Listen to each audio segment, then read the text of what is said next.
क्या हम किसी के मन में भारत माता की, भारत माता की, भारत माता की, वंदे वंदे वंदे, वृंदावन बिहारी लाल की, सब संतन की, सब भक्तन की, गौ माता की, हिंदू धर्म की, सनातन संस्कृति की, वैदिक संस्कृति की, स्वाधीनता दिवस की, जय जय श्री राधे।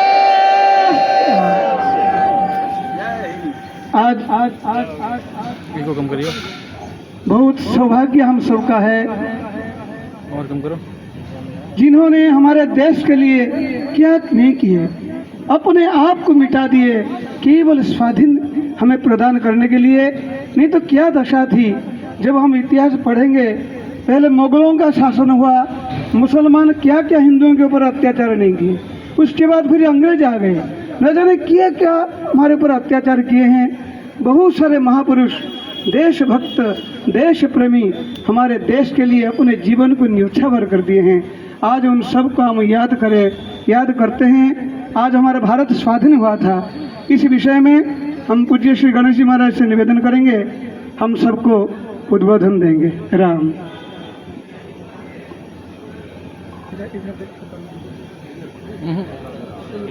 कोई नहीं। हाँ लेंगे। श्री वृंदावन बिहारी लाल की जय। कृष्णं नारायणं वन्दे कृष्णं वन्दे व्रजप्रियं कृष्णं द्वैपायनं वन्दे कृष्णं वन्दे पृथाश्रुतम्। प्रह्लाद नारद पराशर पुण्डरीक व्यासाम्बरीश शुकशौनक भीष्मदाल्भ्यान् रुक्माङ्गदार्जुन वसिष्ठ विभीषणादीन् पुण्यानिमान् परम भागवतान् नमामि। वसुदेवसुतं देवं कंसचाणूरमर्दनं देवकी परमानन्दं कृष्णं वन्दे जगद्गुरुं। श्री वृंदावन बिहारी लाल की 15 अगस्त के दिन भारत के आज़ादी का दिन माना जाता है और इस दिन पूरे भारतवर्ष में उत्सव मनाया जाता है। पहले यहाँ पर छोटी छोटी रियासतें थी, अनेक राजाओं का राज्य था और प्राचीन भारत कहा जाता है कि बहुत ही समृद्ध भारत था। पहले कहते हैं कि भारत सोने की चिड़िया के नाम से जाना जाता था, व्यापार क्षेत्र में भी समृद्ध था। तो यहाँ पर धन संपत्ति को लूटने के लिए पहले मुगल आए, पहले टोली बना कर आते थे, मंदिर आदि लूट के ले जाते, धन ले जाते। धीरे धीरे आते आते यहीं पर शासन उन्होंने शुरू कर दिया। 200-300 साल के लगभग मुगल आदि आतंकियों का शासन रहा।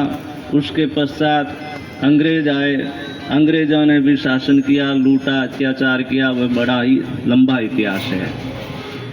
फिर बहुत से यहाँ के महापुरुषों ने परिश्रम किया, मेहनत की, अपने प्राणों का बलिदान किया और स्वतंत्रता दिलाने में सबने चेष्टा की। तो जिन जिन महापुरुषों का इसमें योगदान रहा है, हम उन सभी को प्रणाम करते हैं, वंदन करते हैं। ये विवेचन अलग है कि किसका योगदान कितना रहा, किसका भाव कैसा रहा, क्यों रहा, ये विषय बहुत ही अलग है। परंतु ऐसा लगता है कि जिन लोगों ने या जिन लोगों की प्रसिद्धि अहिंसा के पुजारी के नाम पे थी, सत्य के नाम पे थी, और भारत आज़ाद होने के बाद भी गो हिंसा इतनी मात्रा में चलती रहे, गो हिंसा बंदी पर कोई कार्य नहीं किया गया। इससे ये बात लगती है कि शायद ये प्रचार व्यर्थ ही रहा होगा। वास्तव में यदि वे अहिंसा के पुजारी होते और इस बात को मानने वाले होते तो भारत आज़ाद होने के बाद में इस बात को वे स्वीकार करते और प्रजा में प्रचार करते और इस विषय में कानून बनाते। परंतु आज़ादी के बाद में इतना समय बीता, इस विषय पर न तो कानून बना, न कोई इस पर विशेष कोई चेष्टा की गई। तो इससे ऐसा लगता है कि जिस नाम का प्रचार है सही में वे वास्तविक अर्थ में नहीं है। देखो, एक सामान्य बात है, जैसे दो भाइयों के बीच में लड़ाई होती है और फिर यदि बंटवारा होता है तो वह बहुत ही स्पष्ट तरीके से होता है। यदि आपस में समझौता हो, बंटवारा हो तो सही तरीके से होता है। सही तरीका क्या है कि जो जिसकी संपत्ति है वह उसको मिले, यही तो सही तरीका हुआ, यही तो बंटवारा हुआ। यदि जो जिसकी संपत्ति है वह उसको नहीं मिली तो बंटवारा कहाँ हुआ? ये भारतवर्ष है, रामकृष्ण का देश है, शिव का देश है। यहाँ के जो विशिष्ट स्थल है, मथुरा का, अयोध्या का, काशी का, इस पर भी कोई कार्य नहीं किया गया। तो इस प्रकार की बातें देखने से पता चलता है कि किन लोगों का कैसा भाव था, क्या करना चाह रहे थे, क्या किया गया। तो हमें लोगों की नीयत, उनके कार्य की शैली क्या कर रहे हैं, ये देख करके हमें निर्णय करना चाहिए कि कौन व्यक्ति किस प्रकार से कार्य कर रहा है। यदि जिसकी चीज़ है उनको वह चीज़ नहीं मिली, फिर पूर्ण रूप से स्वतंत्रता कहाँ हुई? यदि स्वतंत्रता होती तो जिनके नाम से यहाँ की देश की प्रसिद्धि है, जिनके नाम से ये देश है, जिनके नाम से यहाँ का धर्म चलता है, जिनके अनुयायी अधिक संख्या में यहाँ पे है, इतना सब कुछ होते हुए भी इस विषय पे कार्य नहीं किया। नहीं तो न्यायालय ने किया और नहीं यहाँ के जो शासक थे या स्वतंत्रता में जो अग्रणी लोग थे उन लोगों ने इस विषय पर विचार किया। तो इससे ये लगता है कि उनका भाव कैसा था और किसका भाव कैसा था। देखो, आज़ादी में बहुत से लोग थे, कोई एक विशिष्ट व्यक्ति नहीं था और बहुतों ने कार्य किया। तो ये सब देखने से पता चलता है कि कौन व्यक्ति किस भाव से और कितना कार्य किया है। तो आज सब देशवासियों को चाहिए कि इन बातों को देखें कि कौन नेता क्या कर रहा है, किस प्रकार से कार्य कर रहा है। हमारी देश की उन्नति में दो चार बातें बहुत ही बाधक है। जैसे बहुत से नेता जातिवाद के नाम पर यहाँ विष फैलाते हैं, जातिवाद के नाम पर लड़ाई करवाते हैं। तो जातिवाद के नाम पर आपस में वैमनस्यता, लड़ाई, झगड़ा, आतंक आदि फैलाते हैं। ये देश की उन्नति के लिए बहुत ही घातक है। दूसरा, बहुत से विषयों में भ्रष्टाचार है, ईमानदारी से कार्य नहीं करते, तो देश की उन्नति के लिए यह भी बहुत ही घातक है। ऐसे बहुत से विषय है, अभी ज़्यादा न सुनाकर मैं केवल इतना ही कहना चाहता हूँ कि हमें उन लोगों का साथ देना चाहिए जिनका भाव विचार देश हित में हो, हमारे देश के अनुरूप हो, हमारी सनातन संस्कृति के अनुरूप हो। देखो, हमारे कोई भी धर्म के अनुसार प्रत्येक कार्य किया जाता है तो उसमें सबसे पहले स्वस्ति वाचन किया जाता है। हमारे स्वस्ति वाचन का क्या भाव है? सबकी उन्नति हो, वृद्धि हो, अच्छा सुने, अच्छा देखें, अच्छा करें। और दूसरे लोग दिन में कई बार आवाज़ लगाते हैं, उसमें क्या बोलते हैं, उसके अर्थ पर विचार करो। इससे ये पता चलता है कि किसका धर्म कैसा है, किसका भाव कैसा है। इन सब बातों से देखने से पता चलता है, समझने से पता चलता है। तो हम सभी का कर्तव्य यही है कि देश में संस्कार, संस्कृति, सभ्यता, धर्म, अच्छाई, ईमानदारी, कर्तव्य निष्ठा ये किन लोगों में है या किन की बातों से ये फैलता है, उन लोगों का सहयोग दे करके, उन लोगों के साथ चल के, आम लोगों में भी इन बातों का प्रचार करके हमें देश उन्नति के लिए, समाज उन्नति के लिए और सबकी उन्नति के लिए कार्य करना चाहिए। राम।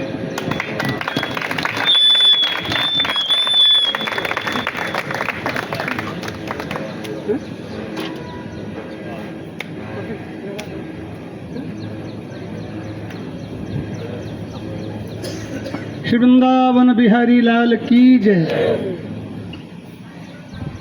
भगवान जब अवतार लिए, श्री राम जी के चरित्र में एक बात आती है, जब सेतुबंध का निर्माण हो रहा था समुद्र में, तो उस समय गिलहरी जा करके मिट्टी लेकर के, रेत लेकर के उनके मुख से, हाथ से, पैरों से लेके वहाँ डालते थे।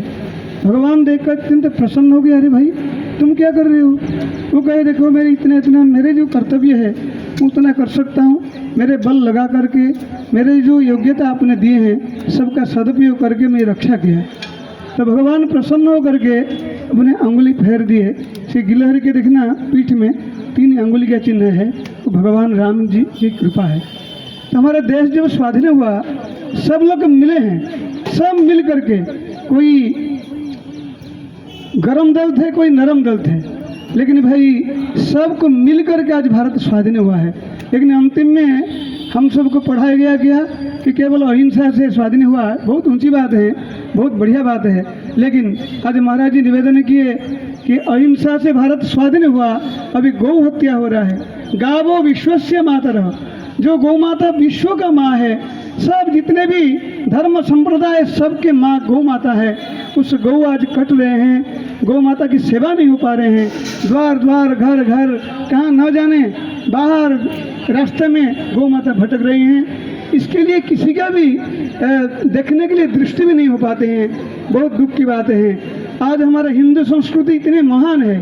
भारत, भा माने प्रतिभा और रत, जो प्रतिभा में आगे रहता है उसका नाम भारत है। इतने प्रतिभा देश, आज क्या कहना है, हमारा जन्मभूमि मथुरा जन्मभूमि वो भी बंधन में है, और भगवान विश्वनाथ वो भी बंधन में। बड़े विचित्र बात है। हमारा देश हिंदू ज़्यादा है यहाँ, फिर भी हम लोगों को लड़ाई करना पड़ता है। एक दोष किसका है? हम सबका एकता नहीं है। हम सब में एकता आ जाए। संग छद्वम संबद्धम, संगौ शक्ति कलौ युगे, संग शक्ति कलौ युगे। कलयुग में संग में बड़ा शक्ति है, इसलिए सबके हृदय में ये भावना हो। हमारे में जो योग्यता है, ठाकुर जी को तो प्रार्थना हम कर सकते हैं कि प्रभु, और हमारे सामने कोई अन्याय हो, उस अन्याय विरुद्ध लड़ने के लिए भी कोशिश करना चाहिए। ये नहीं है ये कर रहे हम भगवान को प्रार्थना कर ले। अरे भाई, हमारे में बल है, उस बल का भी सदुपयोग करना चाहिए। हमें जो भी ज्ञान है, ज्ञान का सदुपयोग करना चाहिए। देश रक्षा के लिए, गौ माता की रक्षा के लिए, संतों की रक्षा के लिए, वैदिक संस्कृति की रक्षा के लिए, हमारे सनातन संस्कृति कैसे रक्षा हो, भीतर में ये भाव होना चाहिए। श्रीमद् भगवद गीता का प्रचार हो, ये भाव हो। हमारे में योग्यता है। जहाँ पर कोई कहते हैं गीता जी पढ़ा दो कि सुन लो, प्रचार करो, वहाँ पर आलस्य प्रमाद रहित होकर के, सम्मान की इच्छा रहित होकर के उस कार्य में लग जाना चाहिए। ऐसे कौन सा देश में ऐसे होगा? कल हम गए थे, महाराज भी सब लोग हम पहले जा चुके हैं। यहाँ अपना घर में कथा हो रही है, शिवदीप जी महाराज कथा कर रहे हैं, और अपने संत लोग भी वहाँ सब गए थे। वहाँ क्या सेवा हो रही है? किसका हाथ कट गया है, सड़ गया है, पैर सड़ गया है, कोई पागल हो गया, किसके माथा में कीड़ा पड़ जाते हैं, इसी से लोगों को लेकर सेवा करते हैं। ते प्राप्नुवन्ति मामेव सर्वभूत हिते रताः, भारतीय संस्कृति है। भगवान श्री कृष्ण श्रीमद् भगवद गीता में बताया है कि ते प्राप्नुवन्ति मामेव सर्वभूत हिते रताः, सभी सुखी हो जाएं। सबका हित कैसे हो, ये भाव केवल भारत में ही विद्यमान है, अन्यत्र हम नहीं कर सकते। लेकिन अन्यत्र बहुत कम संभावना है, केवल भारत में ये संस्कृति है। हमारे संस्कृति को लेकर के न जाने क्या क्या लोग करते हैं, लेकिन हम अपने संस्कृति से अनभिज्ञ हैं। तो माताओं से, भाइयों से, बहनों से निवेदन है, अपने बालकों को अच्छा संस्कार दो, वो जाने राम क्या है, कृष्ण क्या है। भगवान राम कृष्ण को जाने, वृंदावन धाम को जाने, जगन्नाथ धाम को जाने, भागवत जी को जाने। श्रीमद् भगवद गीता कितने अनुपम ग्रंथ हैं। हमारे जीवन में पग पग में काम आने वाले ग्रंथ हैं। उस ग्रंथ को अध्ययन करें, स्वयं पढ़ें और बालकों को शिक्षा दें, अच्छी अच्छी शिक्षा दें, हिंदू संस्कृति का ज्ञान कराएं। आजकल के समय में हमारे संस्कृति का ज्ञान नहीं होता। प्रायः देखना देश में ऐसा होता है, अमक हिंदू लड़कियों को ही लेकर के विदर्भ में लोग चले गए। कितने दुख की बात होता है। ये जो बात कान में पड़ता है बड़े कष्ट होता है। कारण क्या है? कारण हम लोग इसका भागी हैं। हम लोग ये अन्याय करते हैं, बालकों को अच्छे संस्कार नहीं दे पाते हैं, हमारे संस्कृति को ज्ञान नहीं कर पाते हैं। इसलिए माताओं से, बहनों से निवेदन है, अपने बालकों को अच्छा संस्कार दो, हमारे संस्कृति से, हिंदू धर्म से परिचय कराओ और महान शांति, हमें शांति मिले और दूसरों को शांति मिलेगा। श्री वृंदावन बिहारी लाल की। एक बार भारत माता के जयकार करेंगे, हाथ जोड़ करके, रुखा सुखा नहीं, पूरा जोश। भारत माता की। अरे जयकार हुआ नहीं, और जोर से। भारत माता की। भारत माता की। वंदे वंदे वंदे सनातन धर्म की, हिंदू धर्म की, राम जन्मभूमि की, श्री कृष्ण जन्मभूमि की, काशी विश्वनाथ भगवान की, भारत माता की।